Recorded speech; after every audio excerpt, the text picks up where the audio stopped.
I stood in the rain, watching the car I spent 10 years restoring being hauled away to pay for my sister's vanity. It was a custom-built lowrider, the last tangible piece of my father I had left on this earth. My parents told me my sister, Chloe, deserved a dream wedding, and that I was lucky to be able to help. The groom, a man who had never worked a day in his life, sneered at me as he watched the flatbed pull away. "You're a grease monkey, Elias," he said. "You'll always be a grease monkey. This is the closest you'll ever get to being useful to this family." But to understand how a blue-collar mechanic managed to bring down a millionaire criminal, we have to go back to the day my father's legacy was sold for a lie. My father bought the Impala the same year I was born, a wreck he found in a barn outside town, sold to him for $400 by a widow who just wanted the rusted thing off her property. I don't remember a version of my childhood that didn't involve that car in some unfinished state, a fender primed but unpainted, a dashboard gutted down to bare wiring, a transmission disassembled across a drop cloth on the garage floor like the bones of something patient and waiting to be reborn. He died when I was 19. Heart attack, sudden, no warning, the kind of death that doesn't give you time to ask the questions you didn't know you'd need answered. The Impala sat under a tarp for a year afterward because I couldn't bring myself to touch it.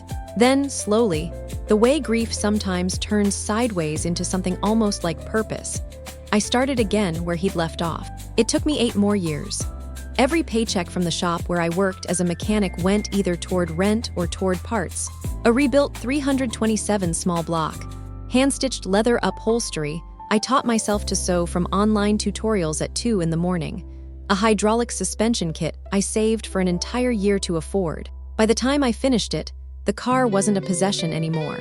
It was a conversation with a man who couldn't talk back, conducted one bolt at a time, on every weekend and holiday I had. My family never understood it. They'd never understood much about me, if I'm honest. My mother used to say, not unkindly but not kindly either, that Chloe got the personality and I got the patience, as though those were 2 halves of a person split down the middle at birth and handed out unevenly on purpose. Chloe was 24, 2 years younger than me, and had spent her entire life as the undisputed center of our family's universe. Whatever she wanted, she generally received not through effort, but through a kind of gravitational pull the rest of us had simply learned to orbit. When she got engaged to Marcus Hale, a man who described himself at every opportunity as a tech investor and startup visionary, my parents lost what remained of their reason completely. Marcus drove a leased Mercedes he couldn't actually afford and wore a watch that cost more than my truck. And he had a way of talking about money, vague, grand, unverifiable money, always tied up in deals that were closing soon, that my parents found absolutely intoxicating. They'd grown up working class themselves, my father a machinist, my mother a school secretary, and somewhere in their later years, they developed a hunger for proximity to wealth that no longer cared whether the wealth was real. They decided on a $150,000 wedding. I remember the number specifically because my mother said it out loud at dinner with the same casual confidence she'd used to mention the weather, as though the number existed independently of anyone actually having to produce it.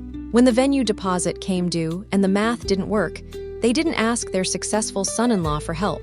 They came for me. My mother sat across from me at the kitchen table on a Tuesday evening in March, her hands folded with theatrical patience, and said the sentence that I still hear sometimes, late at night when I can't sleep. "Chloe is our princess. You have that car. It's worth a fortune. Sell it. It's the least you can do for your sister." I said no. I said it calmly, the first time, the way you'd explain something to someone you assumed simply hadn't understood the question. The car wasn't an asset.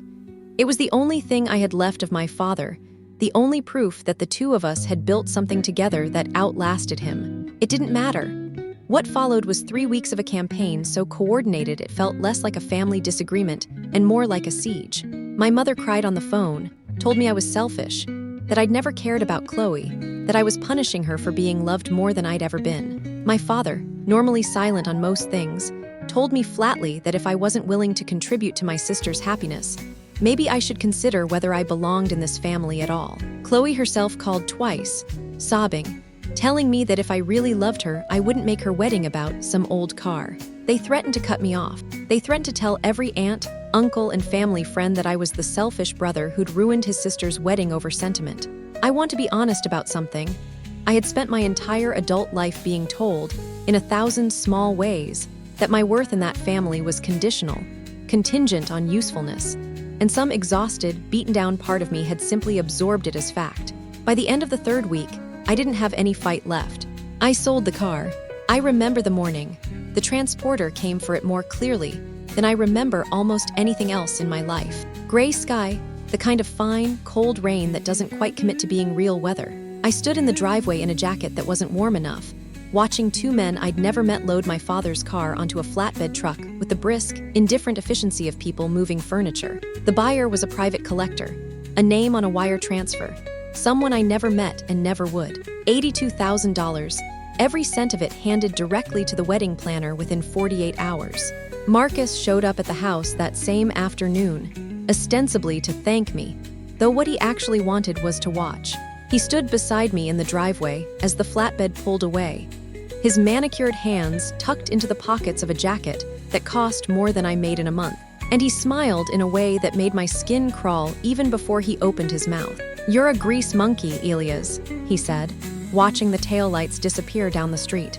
"You'll always be a grease monkey. This is the closest you'll ever get to being useful to this family." I didn't say anything. I'd learned, over 3 weeks of being worn down to nothing, that silence was the only currency I had left that nobody could take from me. I went to the wedding 3 months later wearing a suit I'd bought at a thrift store, sitting at a table near the kitchen doors where the seating chart had quietly placed me, surrounded by distant cousins who barely remembered my name.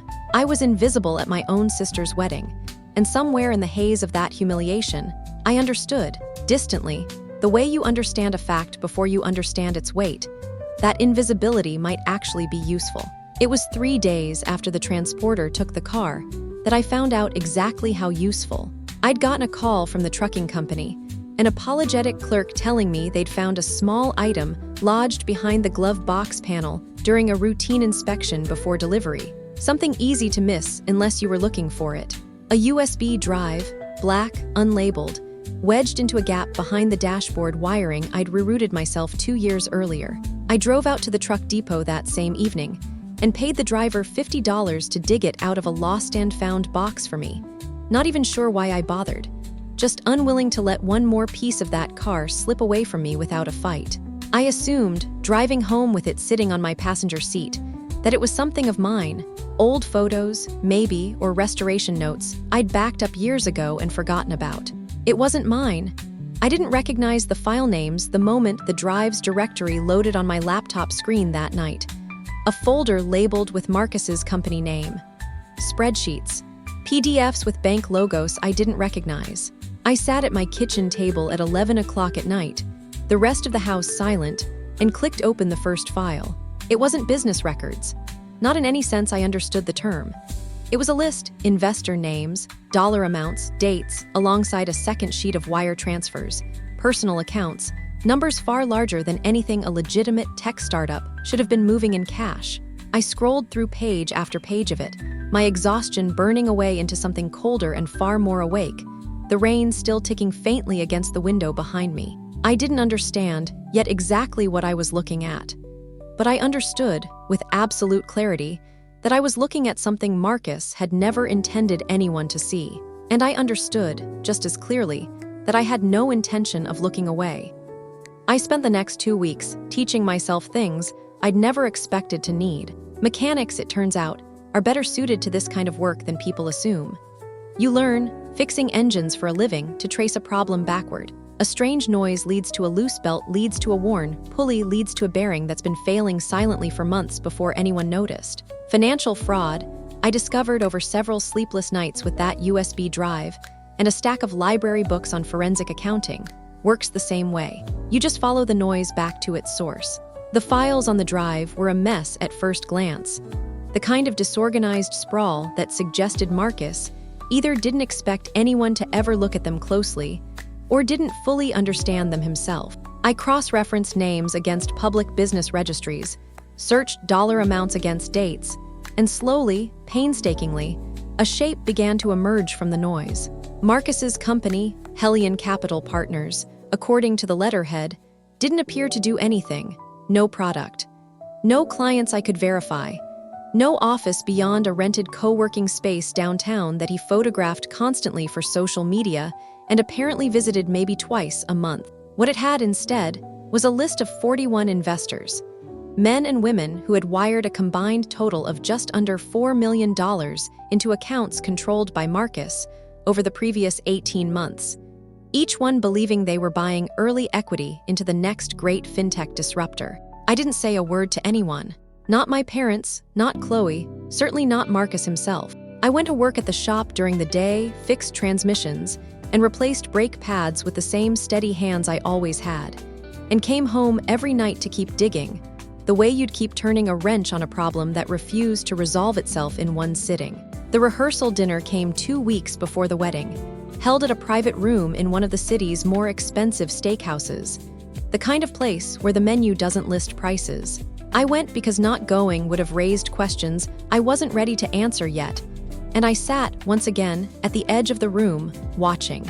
Marcus held court near the bar for most of the evening, surrounded by a cluster of groomsmen who laughed too hard at everything he said, the particular performance of men who'd learned that proximity to money sometimes mattered more than the source of it.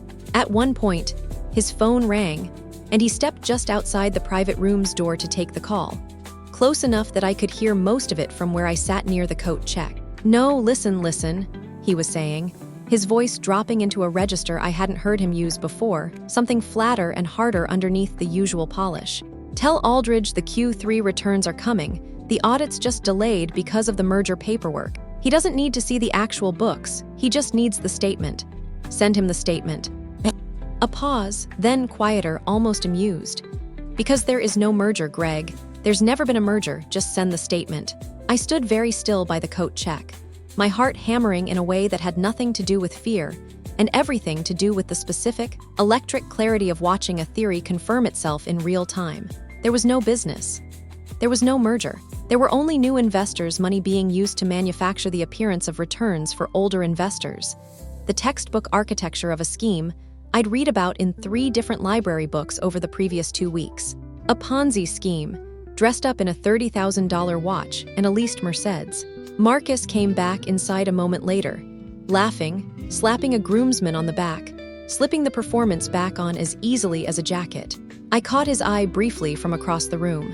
He glanced at me the way you'd glance at a piece of furniture, present, unremarkable, beneath consideration, and turned back to his audience without a flicker of recognition that anything had changed. He had no idea I'd heard him. He had even less idea, I suspect, of how thin his own understanding of his business actually was. Over the following days, cross-referencing everything against the investor list, I came to understand something almost pitiable underneath the rage I was carrying. Marcus wasn't a criminal mastermind. He was barely managing the lie he'd built. He was simply skimming money off the top of other people's greed and gullibility, paying just enough out to keep the oldest investors quiet, while he funded a $150,000 wedding with money that belonged to 41 strangers who trusted him. My mother, in the middle of all this, called to ask if I could help carry centerpieces from the florist the week of the wedding. "Since you're not doing anything important anyway," I said yes. I drove the centerpieces myself, smiling at relatives who hadn't said 2 words to me in years, enduring a toast at the rehearsal dinner where Marcus, 3 drinks in, raised his glass and said, loud enough for the whole room to hear, "And to Elia's, couldn't have done this without your, contribution." Really showed some hidden depths there, selling that old car. Who knew the grease monkey had it in him? The room laughed. My mother laughed loudest of all, beaming with the particular pride of a woman who genuinely believed her son had finally done something worthwhile with his life. I raised my glass along with everyone else, and I smiled, and I said nothing. And underneath the table my hand was steady in a way that surprised even me. I had stopped being a victim sometime in the last 2 weeks without fully noticing the transition. What I felt now, watching Marcus bask in applause built on stolen money in a room full of people he was actively defrauding, wasn't grief anymore. It was something colder, more patient, and far more useful. I spent the next several nights building the full picture, cross-referencing every wire transfer against SEC filings, confirming that Hellion Capital Partners had never registered as an investment advisor with any regulatory body, that the audited returns Marcus sent investors were generated from a spreadsheet template I found almost laughably, still saved in an unsecured folder on the same drive. I built a timeline. I built a clean, simple narrative document any investigator could follow in under 10 minutes. The financial equivalent of the repair diagnostics I wrote up for customers every day at the shop. Here is the problem, here is the evidence, here is exactly where to look. I thought briefly about going to local police. I dismissed it almost as quickly. A scheme this size, crossing state lines through wire transfers to investors in at least 6 different states based on the addresses I'd found, was federal territory. And federal agencies had resources and legal authority that a local detective simply didn't. I found the FBI's public tip line on a Tuesday night, the same kind of gray, rainy evening it had been the day they hauled my father's car away. I encrypted the full evidence package, the original files, my cross-reference timeline, copies of the fraudulent investor statements, and submitted it through their secure portal with a short, factual cover note that read more like a diagnostic report than an accusation. No anger in it. No mention of my sister, or the wedding, or the car. Just dates, names, dollar amounts, and a clear, simple trail leading directly to Marcus Hale. I didn't sleep that night.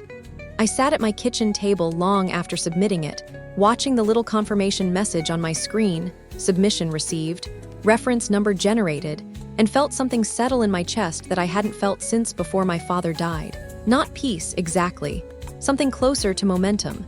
The sense of a wrench finally finding the bolt it had been searching for, turning, beginning to give. 3 days later, an email arrived from an address I didn't recognize, careful and procedural in its language, confirming that an agent had been assigned to review the submitted materials and might follow up with additional questions. The wedding was 6 weeks away. I closed my laptop, sat back in my chair, and allowed myself, for the first time since that morning in the rain, something close to a smile. The agent who called me 3 days after my submission introduced herself as Special Agent Renee Castillo, and her voice on the phone had the same unhurried, methodical quality I'd been training myself to adopt for the past month. The voice of someone who had seen enough cases like this to know that patience, not anger, was what actually closed them.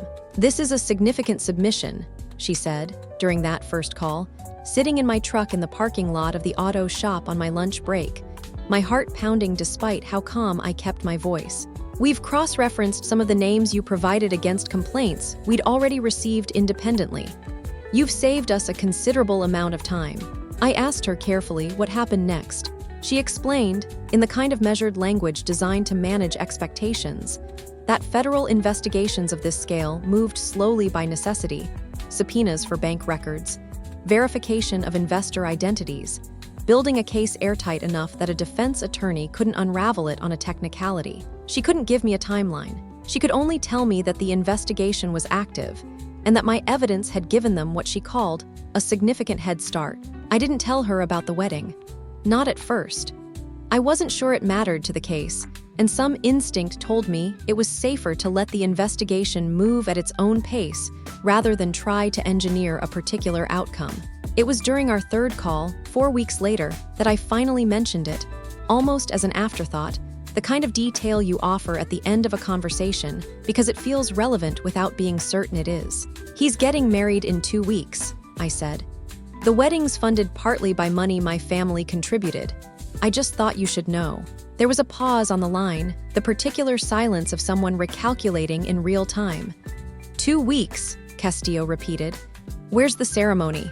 I gave her the venue, a sprawling, glass-walled events space downtown, the kind of place that booked out a full year in advance and charged accordingly. I heard her typing, and when she spoke again, her voice had shifted into something more focused. "Mr. Vance, I need you to understand something. We're close. The financial trail you gave us has held up against everything we've cross-checked, and we've identified at least 11 more investors beyond what was in your original files, 3 of whom have already filed formal complaints.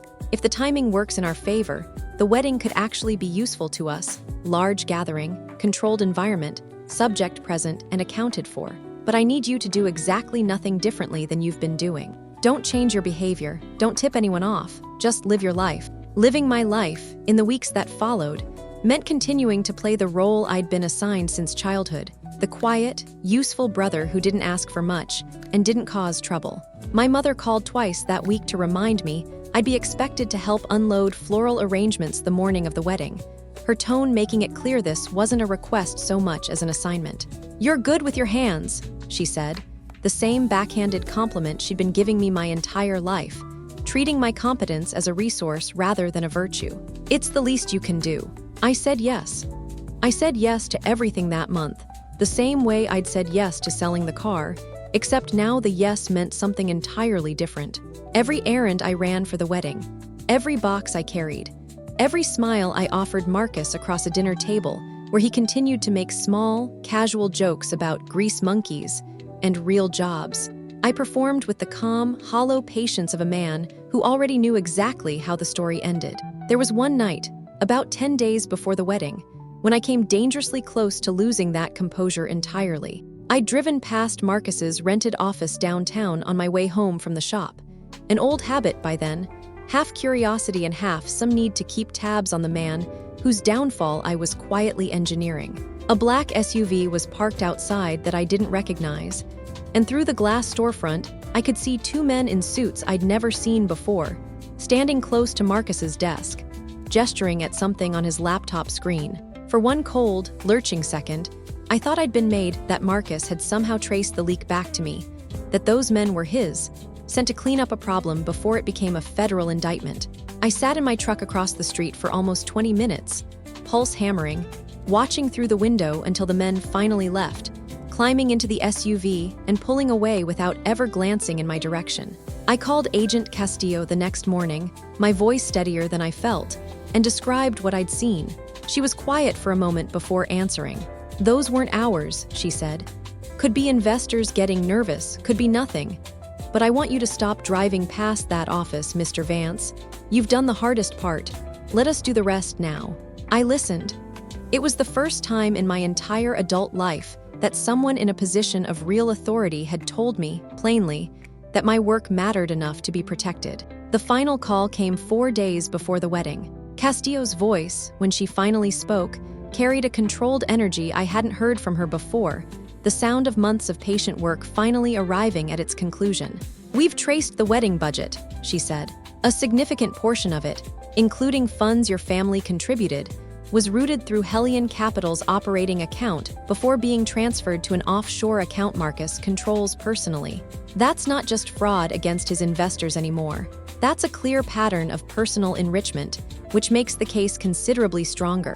We're ready to move." "When?" I asked, and I heard in my own voice something I almost didn't recognize, not anger, not grief, but a kind of quiet, settled certainty. "The wedding," she said.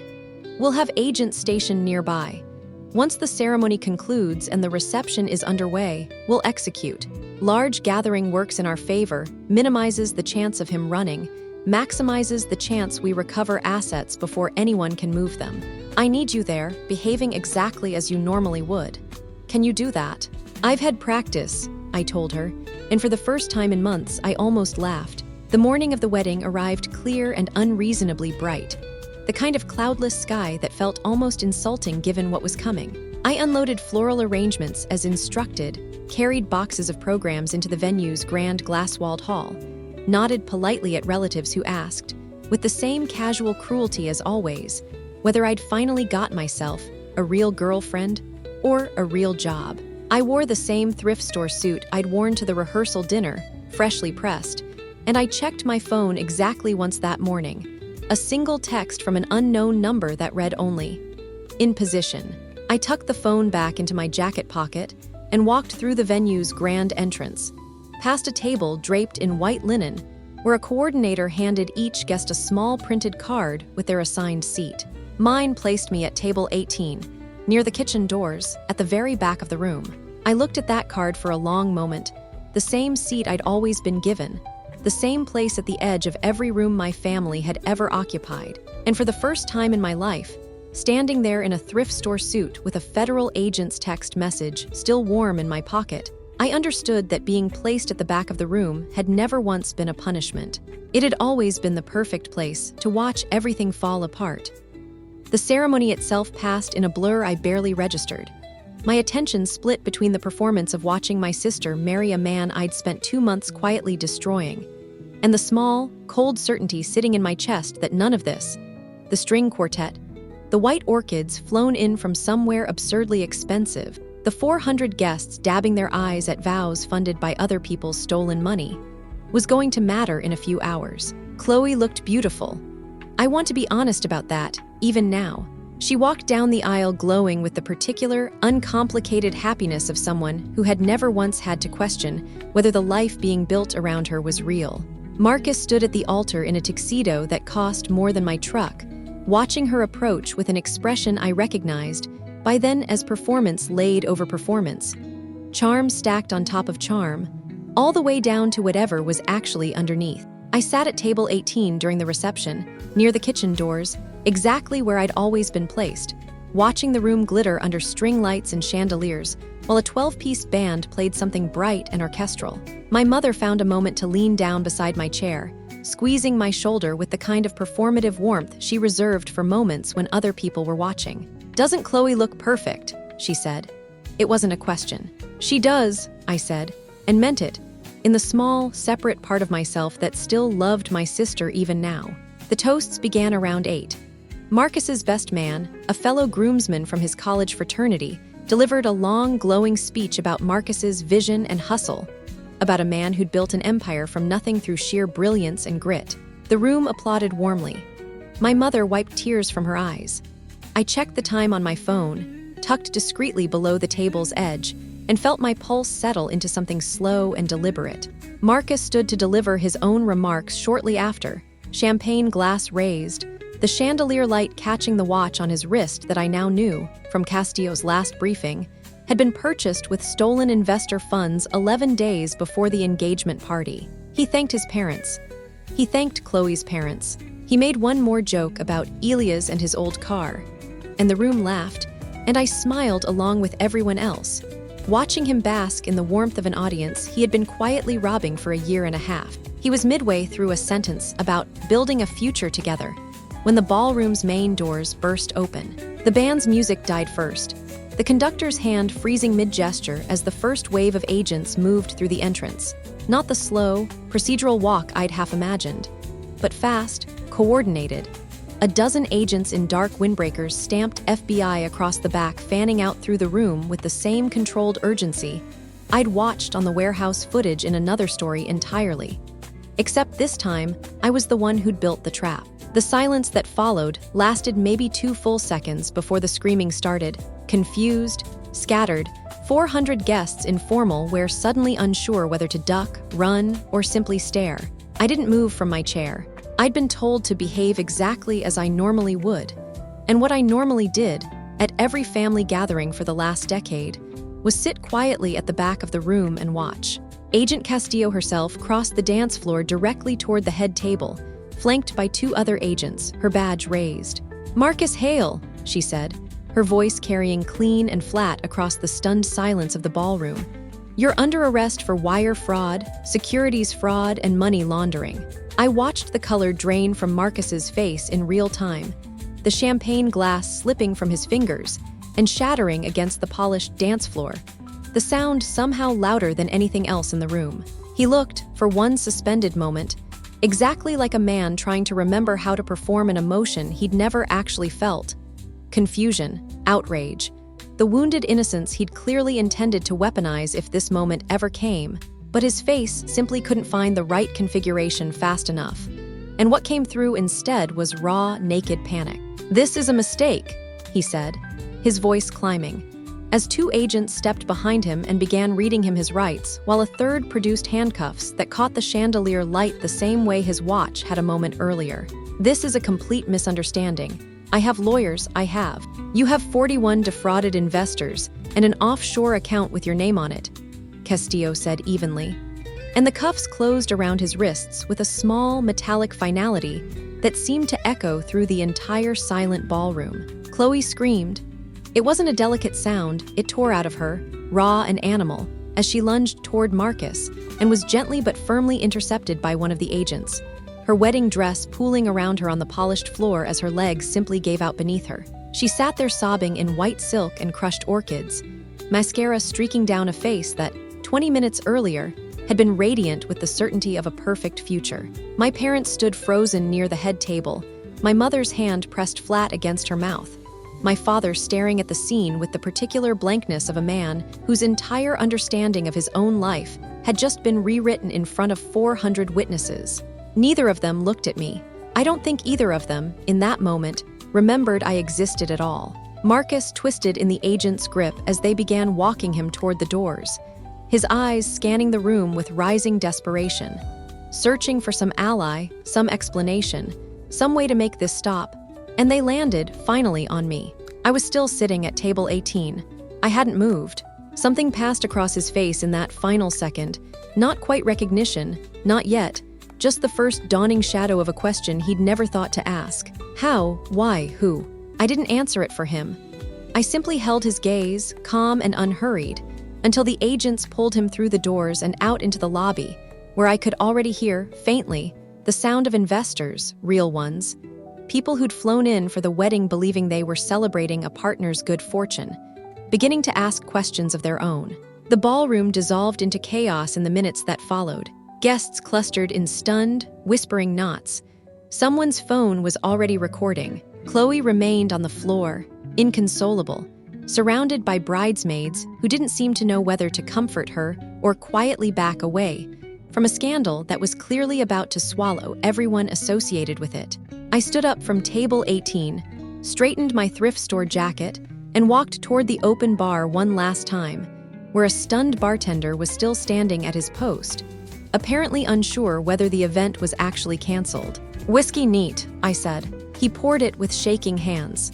I carried it back toward my family, who were still standing in the wreckage of the head table, my mother now crying openly, my father gripping the back of a chair like it was the only thing keeping him upright. I looked at them for a long moment, my mother, who told me to sell the only piece of my father I had left because Chloe was our princess, my father, who told me I might not belong in this family, Chloe, sobbing on the floor in a dress that had been paid for, in some small fractional part, with my father's legacy and someone else's stolen savings. "Hope you enjoyed the open bar," I said. "It's the last thing he's ever paying for." Nobody answered. I don't think anyone in that family had any words left. I walked out of that ballroom into the cool evening air and didn't look back once. The fallout, in the weeks that followed, moved with the particular swiftness of a house of cards finally given permission to fall. Hellion Capital's remaining accounts were frozen within days.